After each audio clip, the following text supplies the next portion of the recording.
Calling Dick Tracy. Calling Dick Tracy. Here being assembled in Indianapolis is the next thing in size to that wristwatch radio Dick has been sporting in the comic strips.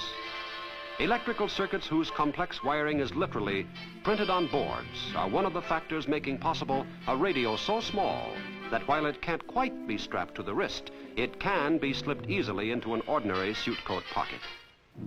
Even more important than printed circuits in space conservation are the minute transistors, which perform the same function as much larger vacuum tubes, and yet draw only a fraction of the current required by tubes.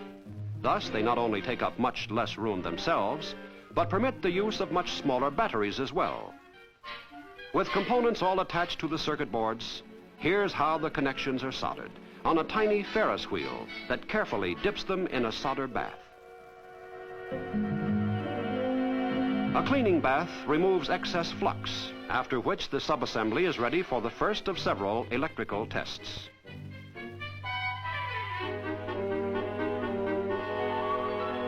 Further compactness has been accomplished through the speakers that go into these tiny sets, speakers which meet the space limitations and yet are as efficient and distortion-free as though several times their size. These components were designed and built in Illinois.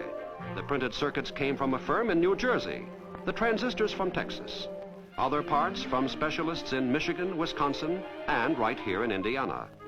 So the Regency radios being produced in this factory are actually the end product of a great many other factories too. In fact, if you investigated thoroughly enough, you'd probably find that half the industrial working force in the nation contributed in one way or another to the making of these little radios.